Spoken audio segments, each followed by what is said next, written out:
Entre ser y no ser, so, right? And you're like,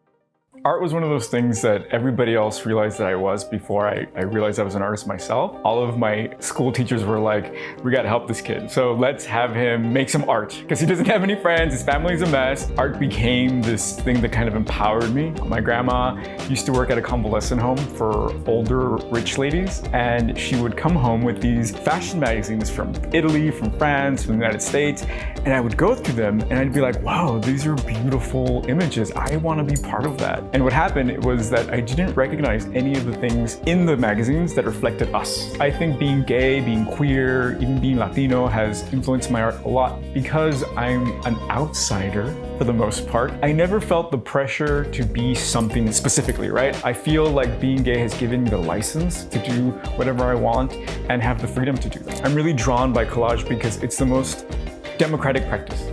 Anybody can make a collage. You don't need to go to art school, you don't need fancy materials, you just go to the bookstore or thrift shop and you start ripping things up and putting them together. And this is my favorite place in the world. This is my studio. Come in. So this is my studio. This is like the happiest place in the world for me. I think it's really important for every artist to have like a safe space, either, you know, the kitchen table or just a sketchbook. And that's obviously how I started. When I was a kid, I had a little cupboard and that was my studio then. And then it was all of these sketchbooks. So now I have a nice little room with a nice little view and tons of books, which is like my happy thing, right? I always have tons of things going on, right? And like I have materials stored, like even, yeah, I have like stuff, you know, hidden and ready to go everywhere. Okay, so one of my favorite tools, and I always talk about this because it's like a tool that everybody has at home, is a hole puncher, because it just creates confetti, and who doesn't like confetti? When I make art, I constantly think about contrast, right? So putting things that one color looks more vivid than the other. And here I have some blue, and I happen to have some blue here. So if I create some blue confetti,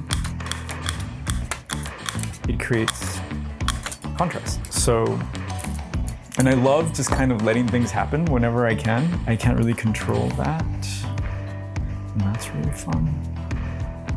I'm from LA, so there were very specific expectations of what a Chicano, a Mexican man is like. I could have been a cholo, I could have been a prisoner, I could have been a bad hombre. Because I was gay and Latino, it was like, oh, I don't fit into any of these things. So when I was young, I think I was taught by my aunt, by my teachers, to think of these limitations as platforms. Being Latino is not a limitation. It's your platform. You start from there. Being gay is not a limitation. It's a platform. You start from there. Every obstacle that I face, the fact that I'm left-handed, the fact that I'm dyslexic, these things move me. They propel me forward instead of thinking them as roadblocks.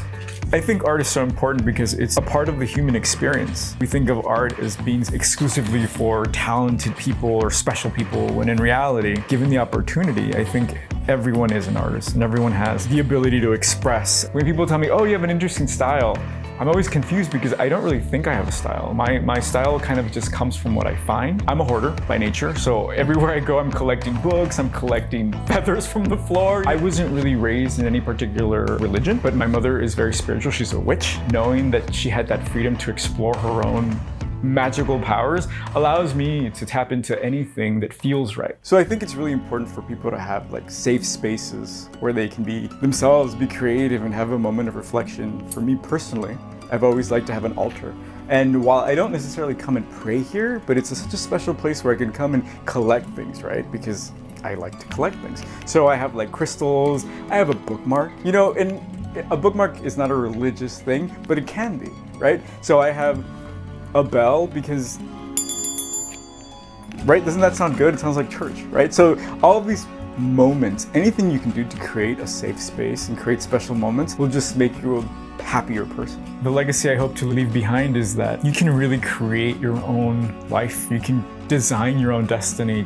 And I do that every day when I collage, right? I am literally, as we were speaking, I'm like, I want a little bird. I want to be with beautiful creatures. And that's what I'm creating, even though they're not talking, they're not flying, but I see it and I'm in this piece. So I think if people have that sense of freedom and that sense of power in their hands, we can do so much more. We can live fuller lives, I really think. So when I was a child, one of the biggest impacts that I had relating to art was going to see a Frida Kahlo exhibit. I was lucky enough to go to an exhibit of hers in LA with my aunt, and to see a Mexican outside of the home, outside of my neighborhood in a fancy museum, and to see something that I recognize. To see that she was being honored was like, whoa, and she's an artist? Like, that's us, like I could do that.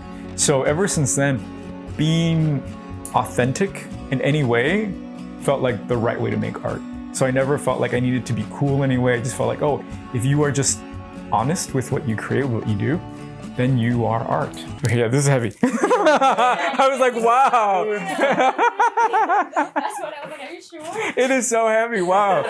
Okay. Even though when I'm making it, I don't know what it's about or I don't have anything in mind, all of these kind of have a message behind them, right? That I kind of figured out after. For instance, this one is very much about what happens when you are operating in all of your potential. You walk on fire, you walk over water, and you can dance and move with confidence. This one is called The Oracle, and it's about just being your magic self. This one is called The King of Sorrow, and it's about letting your sadness melt away. So they all have different messages, and again, I leave it open because it's not really about me, it's about what you see it. I know it's done because it tells me, and it's really weird because sometimes I'll be adding things and taking away, and it just doesn't feel right, but at some point you're just like, oh, right, that's a collage. I've been making collages all of my life. I started when I was 8, but one time I made a collage, turned it into a painting, and I gave it to a boyfriend. And he said, what is this? And I was like, and I kind of got scared. I was like, oh shit, like I'm crazy, right? Like who would collage an eye in a cloud? And I was like, so it kind of made me gun shy for a little bit. So I stopped collaging like for a few months, maybe a year, but then I got over it. I think that happens to artists or anybody who's trying to step out. You can get gun shy when you're like, someone says something bad. Listen to your gut to kind of go back into your flow. And now I'm sweating. Now you're making me say real. Exactly. You're doing great. I don't cry, I sweat. Like I've mentioned before, I come from a dark place, right? I know sadness, and I've been able to use sadness as a way to influence, as a way to propel my art. It also feels like I'm leaving the light on for somebody else who might recognize sadness in my work and then find hope knowing that someone else feels the same way. I'm very much about also holding the door because I feel like a lot of times people have held the door for me. I'm in New York because a teacher entered me into an art contest when I was 13 that allowed me to come to New York with my parents and be on the Today Show. And it changed my life. I'm very aware of how I got here, and I'm very aware of how I can help others get here too. I am Luis Martin, and this was A Pretty Normal Day.